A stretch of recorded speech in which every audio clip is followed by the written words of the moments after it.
Hari ini kita akan kuliah tentang uropatologi.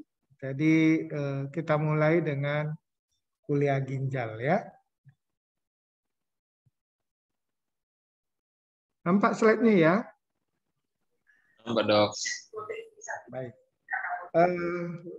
Tentang patologi ginjal, kita akan melihat bagaimana histopatologi ginjal normal, kemudian yang kongenital, kemudian kita belajar nanti tentang bagaimana kista, penyakit-penyakit di glomerulus, penyakit di tubulo intersisial dan di pembuluh darah ya, kemudian tentang obstruksi dan tumor.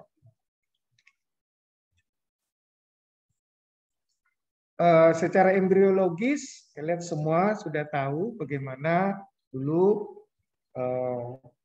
organ ini berkembang dari satu mesonefros, kemudian ductus mesonefrik, dan akhirnya nanti kalau kita lihat ini yang berkembang menjadi ginjal kita ya. Nah, secara anatomi saya tidak akan lagi menjelaskan, sehingga kita tahu bagaimana mulai dari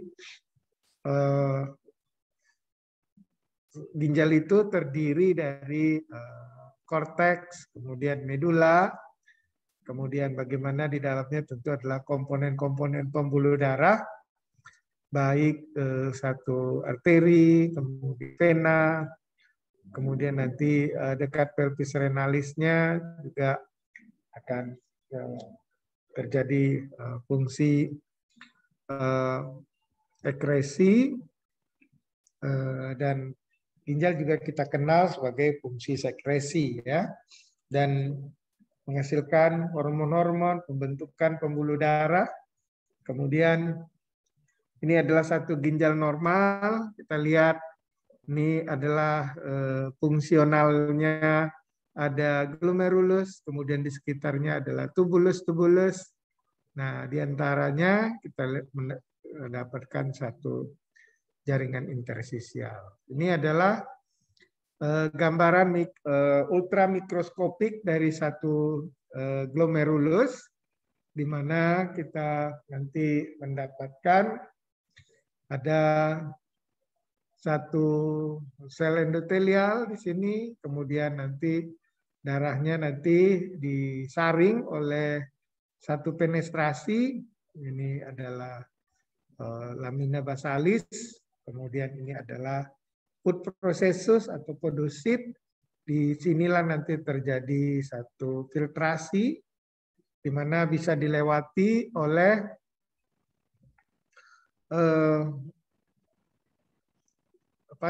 komponen-komponen cairan ekskresi, tetapi tidak lolos protein ya. Jadi tapi nanti kita akan mempelajari kadang-kadang bisa dilewati oleh protein bila terjadi kerusakan pada penetrasinya, pada food processus ya. Nah, ini adalah komponen yang secara histopatologis harus kita pahami. Ini adalah kelompokan dari mesotelial. Di sini ada sel-sel mesangial, daerah mesangial ya. Kemudian diantaranya ada mesangial matrik. Kemudian tadi ini pembuluh darah, ini ada penestra, tempat penyaringan. Kemudian ini tadi yang kita sebut food processus, di mana nanti pembuluh darah tentu ada sel darah merah yang biasanya tidak lolos kalau tidak ada masalah ya. Ada endotelium ya. Nah, penyakit-penyakit pada ginjal ini sering sekali bermuara di penyakit chronic renal failure, jadi kegagalan ginjal secara kronik. Nah, biasanya akan terjadi gangguan pada cairan, elektrolit, mineral, kemudian gangguan pada hematopoietic system, lalu nanti juga dia karena merupakan satu organ yang mengatur soal sirkulasi, ya bisa terjadi gangguan kardiopulmonal, kemudian juga nanti pasiennya dengan urium kreatinin meningkat, bisa mual muntah, kemudian gangguan neuromuskular juga, biasanya pasien yang gagal ginjal akan kita lihat nanti terjadi kejang-kejang, gangguan miopati, ada periferal neuropati, dan pada keadaan berat terjadi tadi gangguan pada otak, ensefalopati, yang nanti bisa mengakibatkan juga kejang-kejang pada pasien. Nah, jadi kita akan lihat juga kelainan kulit yang pada pasien yang lama dilakukan satu hemodialisis yang kita sebut selo, ya. Biasanya akan ada pruritus, gatal, kemudian terjadi dermatitis. Nah, kelainan pada ginjal itu ada yang juga kongenital. Jadi dari sononya kita bisa lihat kelainannya. Misalnya ginjalnya tidak tumbuh secara sempurna, terjadi agenesis, lalu juga bisa terjadi hipoplasia, dan juga bisa kita lihat nanti ada tambahan yang kita sebut ektopik renalis, kemudian juga bisa ginjal kiri kanannya menyatu seperti ladam kuda, ya kita sebut horseshoe. Ini satu agenesis, kita lihat di mana dari ginjal ini satu tidak berkembang, ya.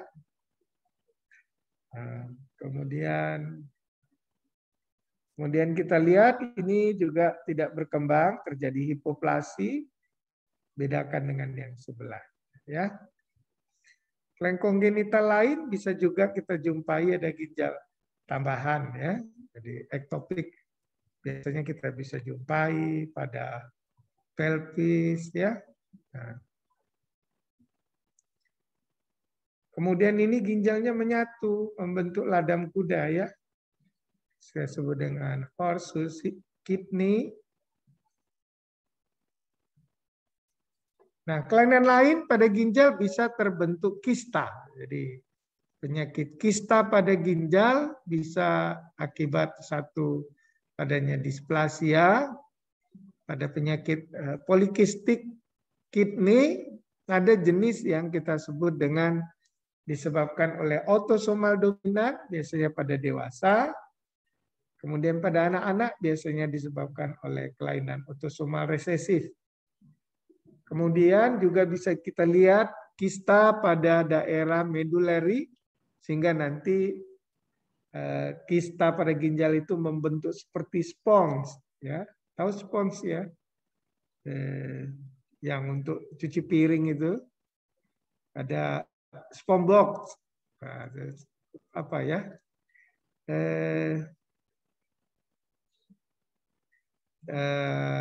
Jaringan yang nanti lembek dan biasanya berpori-pori, ya, berpori banyak. Kemudian bisa juga terjadi nephrotoxisis, terutama pada daerah medullary.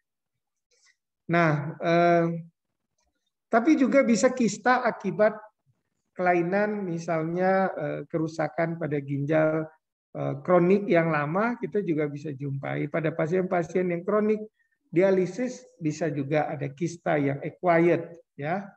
Dan bisa kita jumpai simple cyst yang biasanya tidak ada kelainan secara klinis, tapi kebetulan kita temukan karena kita duga misalnya tumor, misalnya tidak ada gangguan. Jadi hanya sederhana, simple cyst yang bisa jadi tunggal, ya, ada kista yang tunggal yang tidak terlalu mengganggu secara fisiologis. Nah, ini adalah satu gambaran kista pada ginjal, ya, di mana kista ginjal displasia, ginjalnya juga. Jadi ini kalau kita lihat ada rongga-rongga seperti ini. Ini adalah ginjal yang multikistik. Bisa unilateral sebelah saja bisa kedua belah ginjal terlibat membentuk kista, dan biasanya kelainannya di mesenkim. Ya, kita sering jumpai pada anak yang baru lahir, bisa penyebabnya karena viral, virus, atau genetik. Kemudian ini adalah kelainan ginjal yang autosomal dominan biasanya pada dewasa, ya, herediter, di mana kita lihat nanti ada gen PKD1, PKD2, kemudian kita akan lihat nanti biasa terjadi kerusakan yang renal failure-nya di atas umur 50 tahun. Nah, pada anak, polikistik kidney bisa kita jumpai kelainan yang bersifat resesif, di mana kita lihat mirip juga pada kista yang dewasa, di mana ada kelainan gen di PKHD1. Dan kalau kita lihat pasiennya bisa survive, ini kan kita lihat ini ginjalnya sudah berongga-rongga, ya. Kalau umurnya agak panjang sedikit, kita lihat juga adanya hepatic fibrosis, ya, fibrosis pada hati. Nah, kemudian kelainan kista pada meduler, yang tadi medula kita sering jumpai seperti spons, ya, dan itu juga kita temukan tidak sengaja. Kebetulan pasiennya di USG kita temukan, ya. Kemudian bisa terjadi nephronophthisis, jadi sumbatan, bisa ini terbentuk kista, kemudian juga bisa herediter, dan sifatnya biasanya progresif. Nah, yang dialisis bisa juga menimbulkan kelainan kista pada ginjal yang acquired.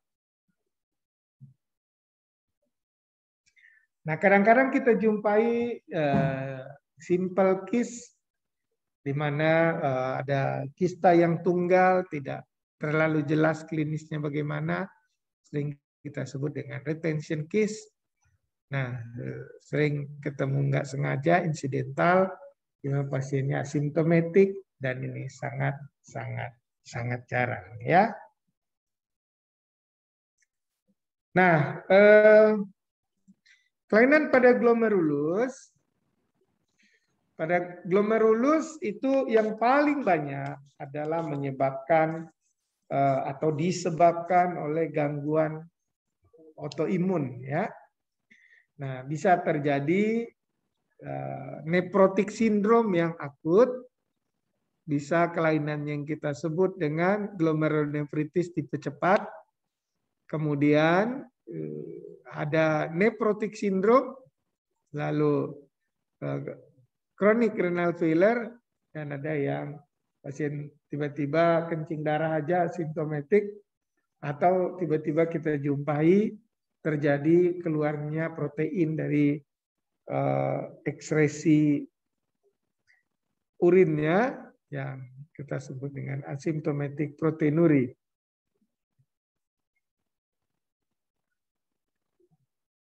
Nah,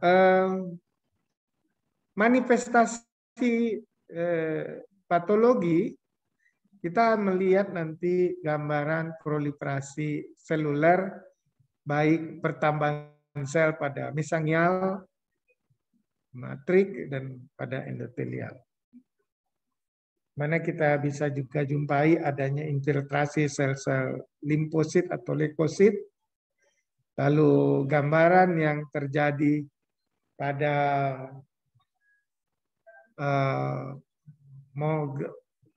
glomerulonefritis bisa yang disebut dengan tipe cepat, nanti bisa membentuk crescent, jadi seperti bulan sabit, ya. Biasanya terjadi gangguan berupa fibrosis, dan biasanya basement membrannya bisa menebal, bisa juga kita jumpai adanya hialinisasi, bisa reaksinya dalam bentuk sklerosis. Bagaimana terjadinya kelainan pada glomerulus ini? Biasanya ada tadi saya sebut dengan kelainan pada sistem imun, ya. Jadi bisa terjadi terbentuk antibodi yang akan merusak glomerular basement membrannya sendiri, ya. Atau antibodinya terperangkap atau tertanam, ya, yang nanti terikat pada antigen, atau nanti jadi terbentuk antibodi yang akan merusak komponen ginjal sendiri. Jadi bisa dia rusak sel mesangial, podosit, sehingga akan terjadi proteinuri, kelainan pada ginjal lainnya. Atau dari tempat lain sudah terbentuk kompleks antigen antibodi yang terperangkap di ginjal, sehingga nanti juga akan mengakibatkan gangguan pada ginjal. Jadi dia cuma korban, biang keroknya di tempat lain. Nah, bisa juga karena kegangguan pada cell mediated immunity, ya misalnya sensitivitas terhadap sel T limfosit pada TBC misalnya. Nah, salah satu yang bisa dirusak adalah food processus yang biasanya ini dia punya jarak. Kalau food processusnya hilang, maka nanti cairannya bisa lolos beserta protein, ya.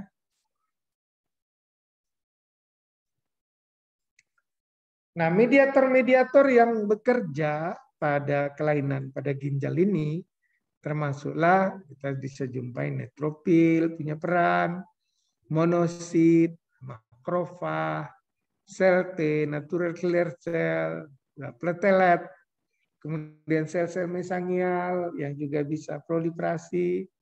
Nah, bisa juga zat-zat yang terlarut seperti sitokain, kimokain, dan kimokain koagulasi infektan. Nah, pada glomerulonefritis yang akut, pasien bisa kita jumpai tiba-tiba kencingnya berdarah, hematuri. Atau tiba-tiba dia menjadi sesak diukur, ternyata terjadi kelainan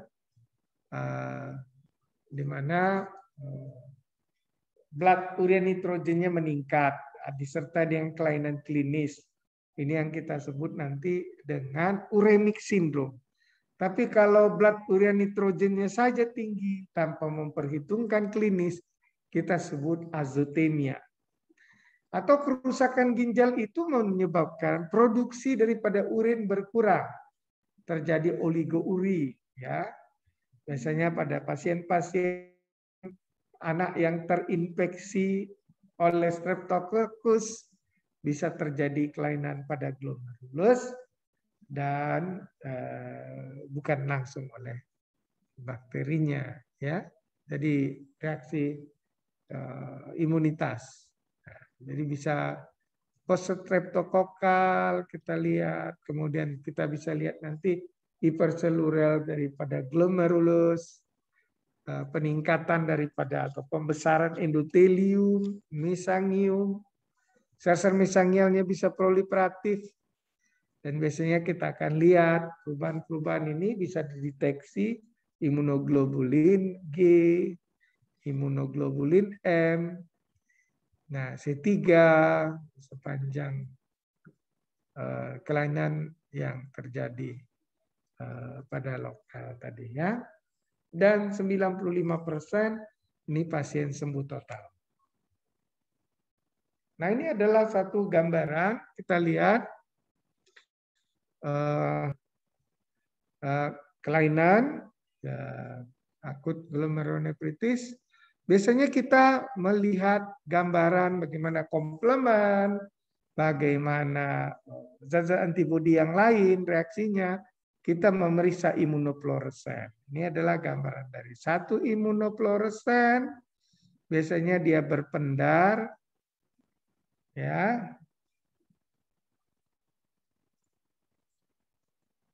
Nah, salah satu kelainan glomerulus yang bisa banyak menimbulkan kegagalan ginjal adalah glomerulonefritis tipe progresif cepat ya.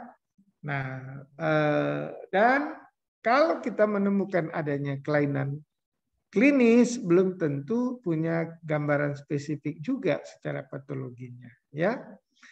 Dan bisa terbentuk ini yang mengelilingi glomerulus ini ada satu reaksi crescentic di mana nanti ini terdiri dari anti glomerular basement membran, kemudian ada imun kompleks, anti neutralizing antibody, semua ini nanti berdampak menjadi terjadinya crescentic seperti bulan sabit merah. Nah, kelainan klinis yang lain adalah gambaran nephrotic syndrome. Jadi pada nephrotic syndrome yang rusak itu bisa podosit, bisa food processus, sehingga nanti akan terjadi lolos juga proteinurinya. Jadi adanya proteinuri, tapi selanjutnya akan terjadi hipoproteinemia. Jadi jumlah urin tadi itu berisi protein yang tinggi dikeluarkan dari tubuh kita, sehingga orangnya menyebabkan kekurangan protein. Inilah yang menimbulkan hipoalbuminemia karena proteinnya lolos ya. Juga bisa terjadi edema, kemudian lipiduria, dan bisa terjadi disebabkan oleh kelainan-kelainan ginjal, contoh membranos glomerulonephritis, minimal change glomerulonephritis, focal segmental glomerulonephritis, yang disebabkan oleh diabetes, amyloidosis pada ginjal, sistemik lupus eritematosus, dan obat-obatan. Kelainan glomerulus yang lain adalah membranous glomerulonephritis atau glomerulonephritis membran. Bisa ditimbulkan oleh obat-obatan, oleh tumor, oleh penyakit lupus, dan infeksi yang lain. Ya, nanti kita akan bisa jumpai sebenarnya reaksi antigen antibodinya membentuk kompleks ada di darah, ini dibawa ke daerah ginjal. Ya. Dan indolen, tapi lebih 60% menjadi persisten protein urea. Ya. 15% berlanjut menjadi satu nephrotic syndrome, di mana pasiennya biasanya keluar urinnya protein, terjadi hipoalbuminemia atau hipoproteinemia, sehingga nanti tidak bisa mengikat cairan di vaskular, keluarlah dia ke interstisial, terjadi udem. Ya. Kemudian ini yang menimbulkan nephrotic syndrome. Ini gambaran dari membranous glomerulonephritis. Kita lihat penebalan daripada komponen-komponen ginjal. Kita lihat imunofluoresennya. Kita lihat gambaran penebalan. Dan ini kita lihat nanti penebalan basement membran. Lalu subepithelial deposit. Nah, kemudian ada gambaran yang kita sebut dengan minimal change disease. Jadi minimal change glomerulonephritis, nama lain dulu kita sebut lipoid nephrosis. Kalau kita lihat dengan gambaran mikroskop cahaya biasa, kita lihatnya normal.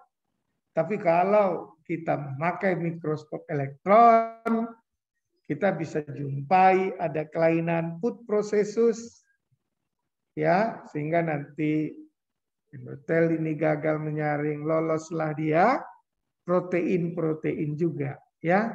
Nah, jadi kelainan klinisnya ada, kelainan histopatologinya tidak ada, sehingga kita sebut minimal change disease. Nah, kemudian focal segmental glomerulosclerosis. Jadi kita harus tahu ada yang vokal kelainannya, ada yang segmental. Kalau vokal sebagian saja, segmental sebagian juga dari glomerulusnya, dan glomerulusnya pembuluh darahnya mengalami sklerosis, ya. Jadi bukan glomerulonefritis, glomerulosklerosis, pembuluh darahnya yang menebal ya. Nah, ini bisa disebabkan oleh HIV, pecandu narkoba suntik yang kita sebut junkies ya. Kemudian pemakai heroin tadi ya, sickle cell anemia, bisa obesitas kelainannya. Dan ini sering pada dewasa membentuk nanti nephrotic syndrome ya, pasiennya proteinuri, hipoproteinemia sehingga nanti terjadi udim anasarka yang di beberapa organ tubuh.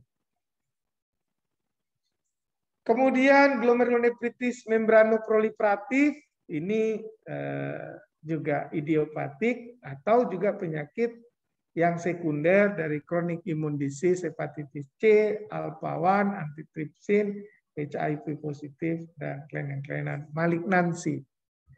Nanti kita akan lihat kelainannya pada glomerular basement membrane, terutama pada subendotelial. Jadi kita lihat juga adanya infiltrasi sel-sel leukosit. Dan yang terlibat paling banyak adalah proliferasi sel mesangial, ya.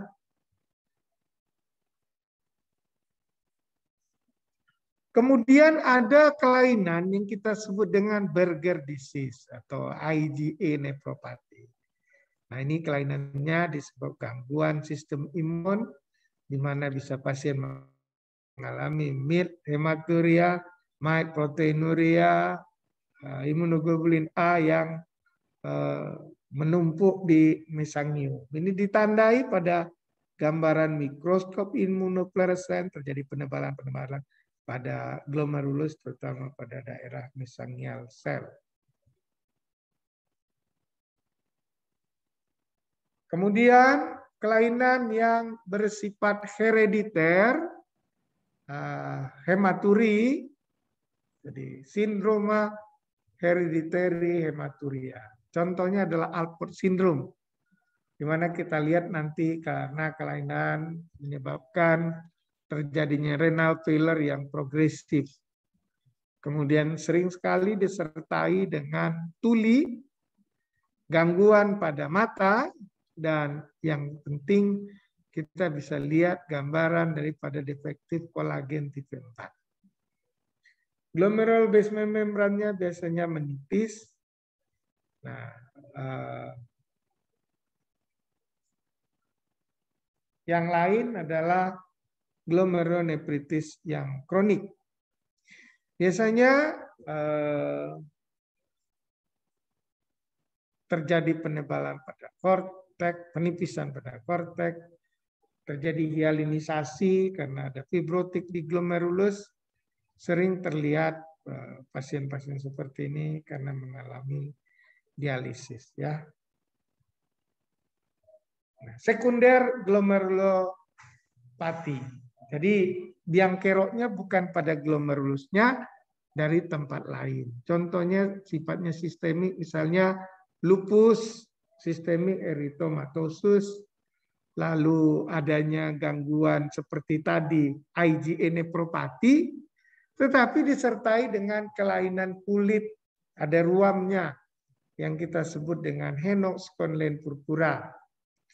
Kemudian bisa juga sekundernya karena adanya endokarditis bakterialis, yang sekunder yang lain, misalnya diabetes, kita lihat khas ada nodular glomerulosklerosis, kemudian gambaran amyloidosis bisa kita lihat juga pembesaran pada ginjal, kemudian ada Goodpasture syndrome, biasanya ada kelainan pada paru, tapi kelainan pada ginjal juga, dan ada yang Wagner glomerulonephritis, multiple myeloma yang bisa kita jumpai juga secara sekunder.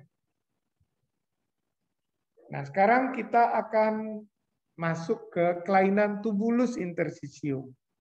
Dekatnya ada pembuluh darah, bisa juga ada obstruksi, bisa tumor.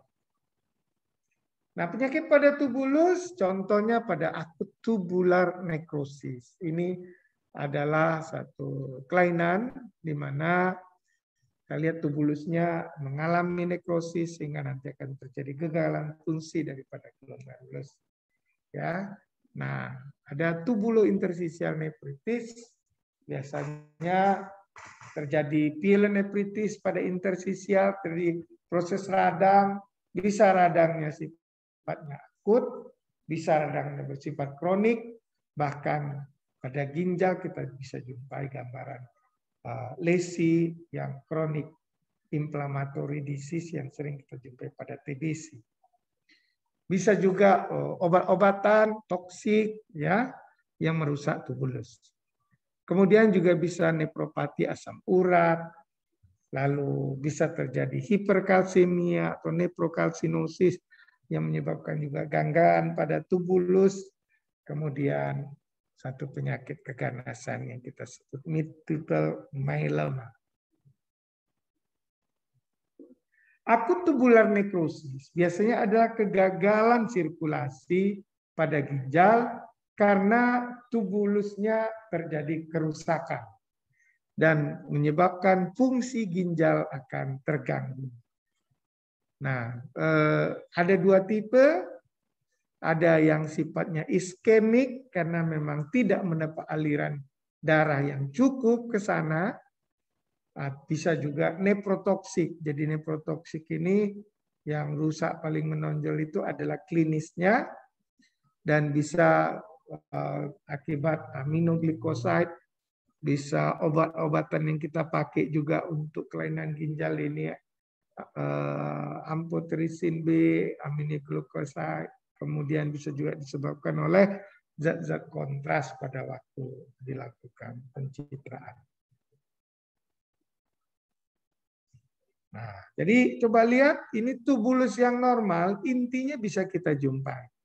Sedangkan tubulus yang tidak normal, di mana terjadi nekrosis pada tubulus, ini kita lihat nekrosis tubulusnya. Ya, tidak kita lihat lagi gambaran inti dan anak inti, ya. Nah, akut tubular nekrosis bisa disebabkan gangguan aliran darah, misalnya terjadi iskemik bisa berpengaruh pada tubulus ginjal. Begitu juga obat-obatan, jadi bisa terjadi neprotoksik atau injury pada tubulus. Jadi merawat ginjal itu kayak merawat anak kecil juga ya. Jangan sampai nanti terjadi kerusakan, dia mengalami komplikasi, dan terjadi kelainan-kelainan di tempat lain. Nah, pada akut tubular nekrosis secara klinis bisa kita jumpai pada fase awal 36 jam. Ya, terjadi oliguri yang ringan, terjadi blood urea nitrogen meningkat atau azotemia. Kemudian juga biasanya berlanjut menjadi lebih oliguri, kencingnya jadi sangat sedikit. Terjadi azotemia, blood urea nitrogennya meningkat, dan membutuhkan satu dialisis. Nah, kalau recovery bisa sering-sering mengalami hipokalemia, kemudian juga bisa kembali ke normal blood urea nitrogennya, kembali ke normal urea kreatininnya, kembali ke normal. Nah, kemudian nefritis interstisial dan nefritis pada tubulus sulit kita bedakan, ya.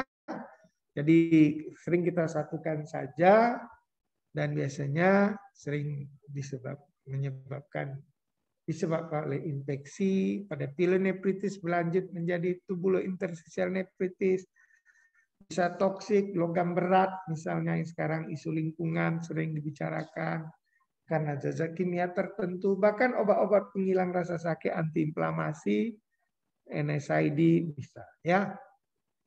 Kemudian asam uratnya meningkat, kalsium meningkat, oksalat meningkat, bisa terjadi gangguan metabolik ya. Secara fisik kita juga bisa lihat di mana terjadi obstruksi dan radiasi yang nanti akan menyebabkan berbagai kelainan secara fisik.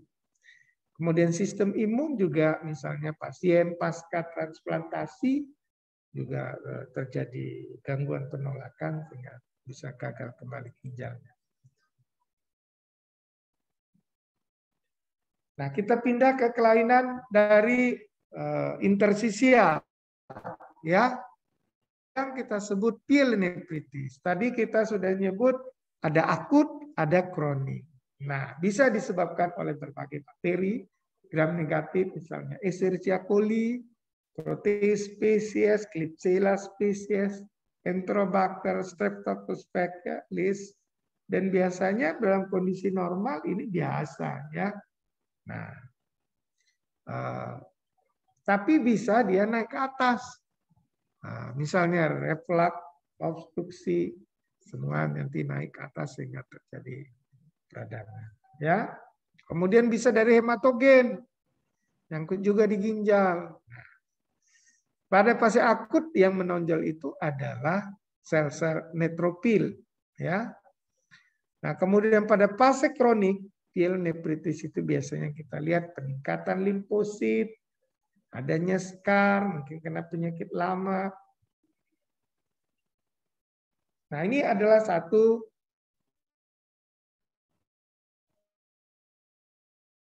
ini radang akut apa radang kronik?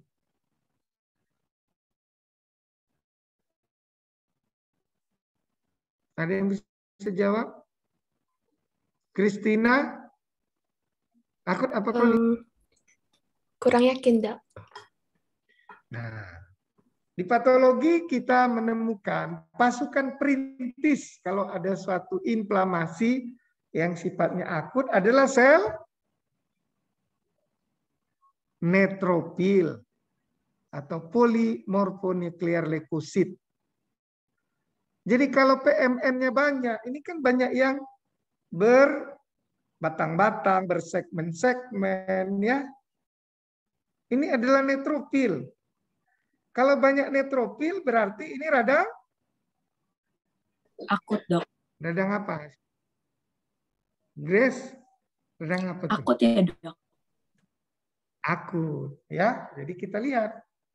Kalau kronik itu limfosit selnya. Tapi kalau neutropil itu artinya akut, ya, radang tipis akut. Nah, ini akut apa kronik? Joshua. Mana Joshua Pranata Siregar? Mana ini wajahnya tidak nampak?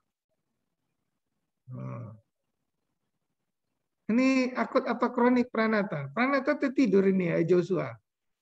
Kronik, Dok. Kenapa kronik? Dari mana tahu ini kronik?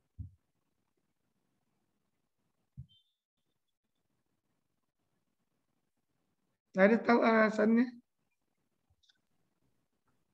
Parenkimnya udah rusak ya. Parenkimnya rusak. Jufri Prayoga. Itu kronik, Dok. Hah? Kronik. Kronik, kenapa kronik? Kan ada skar. Kayak Hah? ada skar. Iya. Jadi kalau kita lihat adanya skar, fibrosis, mengecil ginjalnya, itu berarti kronik. Udah lama dia itu inflamasinya. Kalau dia akut, yang tadi pakai PMN, ginjalnya ukurannya normal, tidak mengalami fibrosis. Kalau mengecil pasti udah lama, maka kita sebut kronik. Radang kronik itu dia menghasilkan fibrosis. Nanti parenkim ginjalnya menjadi rusak digantikan oleh jaringan ikat, maka dia mengecil. Nah, ini akut apa kronik?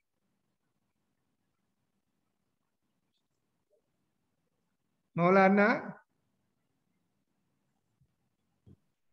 Oktaviani.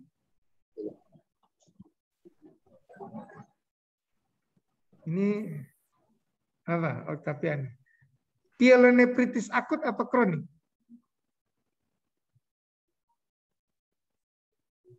Akut ya, Dok. Akut. Monica?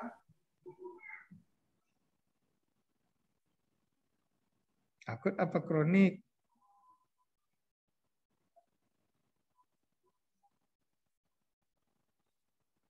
Kronik, tubulusnya kan udah rusak itu. Ya. Jadi sampai menjadi seperti tiroid. Maka kita sebut dengan tiroiditis pielonefritis. Mirip tiroid. Ya. Nah, kenapa terjadi pielonefritis? Bisa karena obstruksi. Obstruksinya baik karena kongenital atau acquired. Misalnya ada batu, terjadi obstruksi. Orang yang pasang kateter, instrumentasi. Ada reflux dari vesikoureteral. Jadi katupnya sudah rusak. Orang hamil, ya. Kemudian orang tua misalnya, ya. Mana lebih banyak laki-laki apa perempuan? Pielonefritis. Perempuan lebih banyak. Kenapa? Elizabeth? Iya dok, lebih banyak perempuan dok. Iya, kenapa? Karena lebih pendek di wanita daripada di pria. Ya, lebih pendek. Makanya itu hati-hati. Perempuan sering terjadi ISK. Apalagi perempuan sering salah cebok. Air ceboknya mengalir dari belakang ke depan. Air cebok itu harus dari depan ke belakang. Ya. Nah. Mudah. Lesi sebelumnya. Ya, atau pasien misalnya pasca transplantasi atau pasien-pasien AIDS karena ada imunodefisiensi mudah terjadi. Gangguan nefritis interstisial yang lain karena obat-obatan atau toksik, misalnya penisilin, rifampicin, HCT atau tiazid, ya. Jadi biasanya akan kita lihat demam yang lama, eosinofilia adaras, kemudian bisa terjadi akut renal failure. Ini adalah gangguan ya terjadi akut renal failure karena tubulusnya dan interstisialnya terganggu akibat obat-obatan tertentu atau toksik. Nah, ini adalah nefropati oleh analgetik. Jadi orang makan aspirin, Tylenol, NSAID, maka kita akan lihat nanti terjadi tubulointerstisial nefritis, bisa terjadi papillary necrosis sehingga terjadi akut renal syndrome. Bisa kelainan lain adalah nefropati asam urat, jadi terjadi kristal-kristal asam urat pada tubulus, cuma pada bagian bawah. Jadi misalnya pasien mengalami topus, ya orang yang terjadi kelainan asam urat bisa terjadi topus, ya. Topus itu adalah penumpukan daripada asam urat di mana-mana. Kemudian ya, nefrokalsinosis, hiperkalsemia, ya. Jadi kalau kronik hiperkalsemia membentuk batu, ya. Kemudian keganasan bisa terjadi multiple myeloma. Jadi biasanya ini kita lihat ada protein Benzone protein yang immunoglobulin light chain yang bisa kita periksa sebenarnya, ya. Dan juga bisa terjadi kelainan di ginjal ini oleh amyloidosis. Jadi amyloid yang meninggi di berbagai organ. Organnya membesar, contohnya pada ginjal. Penyakit-penyakit vaskuler. Nah, orang bisa mengalami penyakit hipertensi yang tidak terlalu tinggi, nah ini biasanya benign nephrosklerosis. Tapi ada yang hipertensi berat, maka itu kita sebut malignan nephrosklerosis. Ya, kemudian bisa juga kelainan pada renal artery stenosis. Nah, kalau pasiennya benign nephrosklerosis, sering ginjalnya mengecil ya. Tapi kalau yang malignan nephrosklerosis biasanya ginjalnya relatif ukurannya normal. Kenapa? Muhammad Fatur Rahman. Kenapa pada malignan nephrosklerosis ginjalnya tidak mengecil?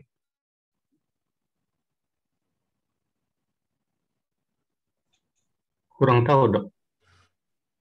Ada yang bisa jawab? Anyelin? Sama dok, kurang tahu juga. Siapa yang bisa jawab? Ramadhani Putri? Sama dok, belum tahu. Filja Amalia? Kurang tahu juga, Dok. Kezia? Kurang tahu juga, Dok. Jadi kalau orang hipertensi malignan, kan nggak berlama-lama hipertensinya. Udah mati duluan karena cerebrovascular accident, stroke, hemorrhage, dan lain-lain. Ya kan? Ginjalnya nggak sempat mengecil. Tapi kalau dia benign nephrosklerosis, hipertensi tak berat, lama-lama terjadi pengecilan ginjal, ya sklerosis segala macam. Ya, kalau ada nanti MCQ, nephrosklerosis benign, ginjalnya membesar apa mengecil, atau tetap mengecil, ya. Kelainan lain adalah trombotik mikroangiopati, jadi akan kita lihat nanti ada hemolytic uremic syndrome, ya. Nah, kemudian bisa trombus, bisa emboli, bisa infak pada ginjal, misalnya pada sickle cell anemia, diffuse cortical necrosis, ya. Ini benign nephrosklerosis. Biasanya karena berlama-lama terjadi hialinisasi, ya. Kemudian terjadi kelainan necrosis, ya. Jadi kalau orang hipertensi yang benign pembuluh darah ginjal, ya, sering. Nah, malignan nephrosklerosis, nah ini biasanya kita sebut juga rapidly progressive hypertension, ya.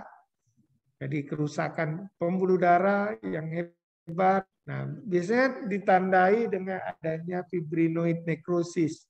Jadi kalau kita lihat nanti seperti kulit bawang dia pembuluh darahnya atau union skinning. Nah, jadi menyempit nanti pembuluh darahnya. Ini gambaran kulit bawang nih. Nah, ini pembuluh darahnya menyempit seperti ini. Ya. Seperti kulit bawang nih kan. Union skinning. Jadi fibrinoid necrosis. Nah, kemudian ada arteri renal stenosis. Ini jarang, ginjalnya juga menjadi mengecil. Nah, bisa ada plak kita jumpai, kemudian ada fibromuscular dysplasia, jadi hiperplasi di tunica intima, hiperplasi tunica media, hiperplasi di tunica adventitia. Biasanya sering terjadi pada wanita muda. Nah, ini ada kita jumpai ada plak di sini. Ini fibromuscular dysplasia, terjadi penyempitan juga di pembuluh darah. Nah, mikroangiopati atau trombotik angiopati, hemolytic uremic syndrome. Ini biasanya ada genetik familial, sering pada anak, tapi bisa pada dewasa. Bisa terjadi trombotik trombositopenia purpura, ya. Nah, ini mikroangiopati kita lihat ada pasien yang lama di hemolisis, dari trombosis pada renal, kapiler, lalu trombositopeni. Kita lihat khas ini adanya fibrin plak, ya. Fibrin plak. Nah, kelainan vaskular yang lain, tadi aterosklerosis, ateroemboli, sickle cell anemia, diffuse cortical necrosis. Nah, kemudian bisa ada infak ginjal, maka bisa juga kita lihat nanti daerah infak itu mati jaringannya, sehingga nanti ada gambaran kekuning-kuningan di situ, biasanya sembuh dengan adanya scar. Ini dia ya, infak.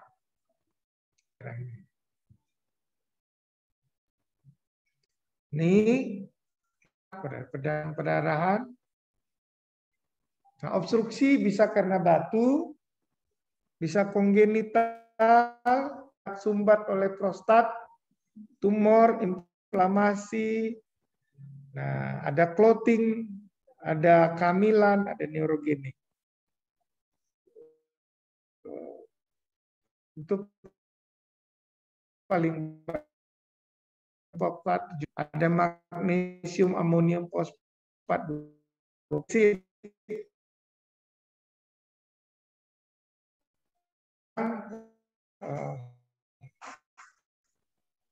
Oke, tumor. Nah, tapi ini sepintas saja papilaria. Kemudian ada pada daerah urotelial, jadi pelvic renalis itu urotelial karsinoma, ya. Ini gambar daripada tumor ginjal, ada clear cell, ini papillary, ya. Nah, renal cell karsinoma ada hubungannya dengan merokok. Paling banyak itu yang clear cell, ya. Nah, ini clear cell karsinoma pada renal cell karsinoma. Kita lihat pada ginjalnya, nampak ini potong makrosnya begini, ya. Nah, sedangkan di daerah itu urotelial karsinoma atau transitional cell karsinoma. Karena sama dengan selnya adalah sel transisional, ya. Nah, ini sel-sel transisional kita sebut dengan urotelial karsinoma, ya. Baik, kita sudah menyelesaikan kuliah kita. Tolong dibaca, ya, apa yang sudah kita bicarakan tadi. Terima kasih. Mohon maaf atas segala kekurangan. Assalamualaikum warahmatullahi wabarakatuh. Waalaikumsalam warahmatullahi wabarakatuh. Terima kasih, Dok. Tidak. Kita foto dulu lah ya.